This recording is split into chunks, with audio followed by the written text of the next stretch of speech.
नमस्कार आदाब दोस्तों। तो चलिए आज हम फिर लाए हैं देश दुनिया की तमाम छोटी बड़ी ब्रेकिंग न्यूज़। तो खबरों को स्टार्ट करने से पहले आपसे छोटी सी रिक्वेस्ट है दोस्तों, अगर चैनल पर नए हैं तो चैनल को सब्सक्राइब करें, नोटिफिकेशन को ऑन करें और वीडियो को लाइक करें, अपने दोस्तों के साथ ज़्यादा से ज़्यादा शेयर करें। तो आज की सबसे पहली और बड़ी खबर में आपको बताएंगे दोस्तों, सच हर कदम आपके साथ। आपको बता दें दोस्तों, देश के कई राज्यों में बिजली संकट गहरा चुका है। इस बीच केंद्रीय ऊर्जा मंत्री आर.के. सिंह ने विभिन्न सरकारों को इस मामले को लेकर कटघरे में खड़ा किया है। केंद्रीय ऊर्जा मंत्री ने कहा कि हमने विभिन्न राज्यों को कई लाख टन कोयले आवंटित किया है, लेकिन वे इसे नहीं उठा रहे, तो आखिर किसे दोष दिया जाए। दिल्ली, पंजाब और बिहार समेत देश के 16 राज्य इस वक्त कोयला संकट के दौर से गुजर रहे हैं। केंद्रीय ऊर्जा मंत्री आर.के. सिंह ने राजस्थान सरकार को आड़े हाथे लेते हुए कहा कि राजस्थान जिस कोयला संकट से गुजर रहा है उसका जिम्मेदार वो राज्य खुद है। उन्होंने कहा कि राज्य को कैप्टिव कोयला खदानें दी गई है, अगर खनन में दिक्कत आई तो यह उनकी समस्या। आर.के. सिंह ने कहा कि झारखंड राज्य ने भी बिजली संकट की समस्या को खुद खड़ा किया है। हमारे कोयला मंत्री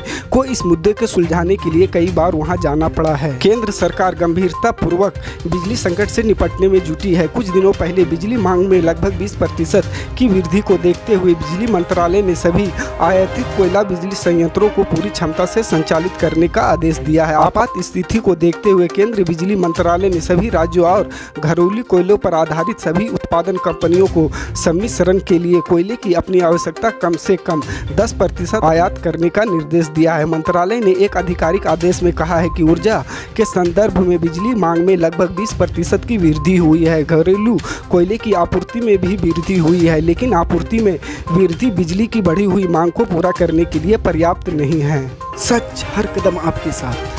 आपको बता दें दोस्तों, कश्मीर घाटी से हिंदुओं के पलायन पर बनी Hindi film the Kashmir files के सिंगापुर में प्रदर्शन पर रोक लगाई जाएगी, क्योंकि फिल्म को स्थानीय फिल्म वर्गीकरण दिशा निर्देशों के दायरे से बाहर माना गया है। सोमवार को एक खबर में यह बात कही गई। इन्फोकॉम मीडिया डेवलपमेंट अथॉरिटी ने संस्कृति, समुदाय और युवा मंत्रालय तथा गृह मंत्रालय के साथ एक संयुक्त वक्तव्य में कहा कि अधिकारियों ने हिंदी भाषा की इस फिल्म को सिंगापुर के फिल्म वर्गीकरण दिशा निर्देशों के मानकों से परे पाया है। अधिकारियों ने चैनल न्यूज एशिया से कहा, फिल्म मुस्लिमों के एक तरफा और उकसावे वाले चित्र और कश्मीर में संघर्षों में हिंदुओं के उत्पीड़न को दर्शाने की वजह से वर्गीकरण के दायरे में नहीं आता। उन्होंने कहा कि फिल्म वर्गीकरण दिशा निर्देशों के तहत सिंगापुर में नस्ल या धार्मिक समुदाय के लिए निंदात्मक किसी भी सामग्री को अनुमति नहीं है। सच हर कदम आपके साथ। आपको बता दें दोस्तों, कर्नाटक के विभिन्न हिस्सों में मस्जिदों में कथित तौर पर अनधिकृत तरीके से लगे लाउड स्पीकर के विरोध में सोमवार को कुछ हिंदू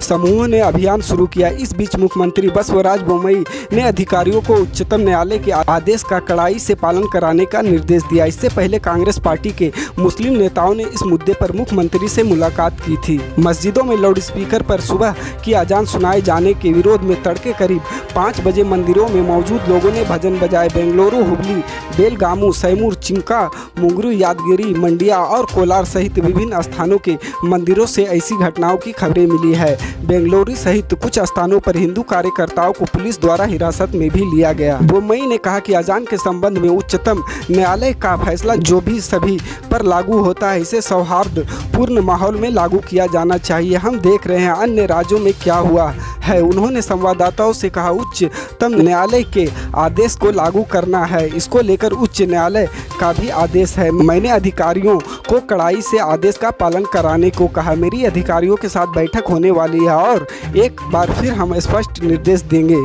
सच हर कदम आपके साथ। आपको बता दें दोस्तों, केंद्रीय मंत्री नितिन गडकरी ने बिहार में पुल ढाने के मामले में सोमवार को प्रतिक्रिया दी। उन्होंने कहा कि इस मामले में वह एक आईएएस अधिकारी की प्रतिक्रिया को लेकर हैरानी में है। केंद्रीय सड़क परिवहन और राजमार्ग मंत्री नितिन गडकरी ने कहा कि उन्हें आश्चर्य है कि एक आईएएस अधिकारी इस तरह के स्पष्टीकरण पर कैसे विश्वास कर सकता है। उन्होंने कहा, मैं समझ नहीं पा रहा हूँ कि तेज हवाओं के कारण पुल कैसे गिर सकता है। उन्होंने पुल के निर्माण के दौरान गुणवत्ता से समझौता करने की और इशारा करते हुए दिल्ली में आयोजित एक कार्यक्रम में कहा कि कुछ न कुछ गलत हुआ होगा जिसके कारण पुल गिर गया। इस दौरान केंद्रीय मंत्री ने गुणवत्ता से समझौता किए बिना पुलों के निर्माण की लागत को कम करने की आवश्यकता पर भी जोर दिया। दरअसल बिहार के सुल्तानगंज में गंगा पर एक निर्माणाधीन सड़क पुल का एक खंड 29 अप्रैल को आंधी के दौरान गिर गया था। गनीमत की बात यह थी कि इस घटना में कोई हताहत नहीं हुआ था। इस मामले में सुल्तानगंज के विधायक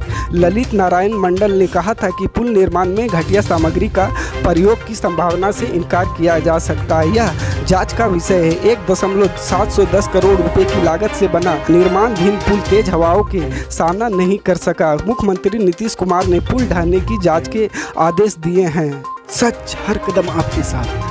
आपको बता दें दोस्तों, दिल्ली में तापमान एक बार फिर बढ़ने लगा है। इस बीच भारत मौसम विज्ञान विभाग ने सोमवार को बताया कि इस सप्ताह दिल्ली और आसपास के इलाकों में 3 दिनों तक लू चलने की संभावना है। हालांकि मई के महीने में अप्रैल जैसी स्थिति उत्पन्न हो सकती है। राहत देने वाली बात यह है कि पश्चिमी विक्षोभ की वजह से 13 मई के बाद गर्मी से थोड़ी निजात मिल सकती है। भारतीय मौसम विभाग के वरिष्ठ वैज्ञानिक RK जैनामणि ने समाचार एजेंसी ANI से बात करते हुए कहा, 9 मई तक दिल्ली की तापमान पिछले 7 दिनों से 40 से 42 डिग्री सेल्सियस के भीतर बना हुआ है। ऐसी भविष्यवाणी है कि 11 से 12 और शायद 13 तारीख को दिल्ली में कुछ स्थानों पर लगभग 3 दिनों तक लू चल सकती है। 11 से 12 मई को तापमान 43 से 44 डिग्री तक पहुंच सकता है। जैनामणि ने आगे कहा कि वर्तमान में उत्तर भारत के अधिकांश हिस्सों में लू नहीं चल रही और मई के पहले 10 दिनों में राष्ट्रीय राजधानी दिल्ली, पंजाब, हरियाणा और उत्तर प्रदेश में हीटवेव नहीं है।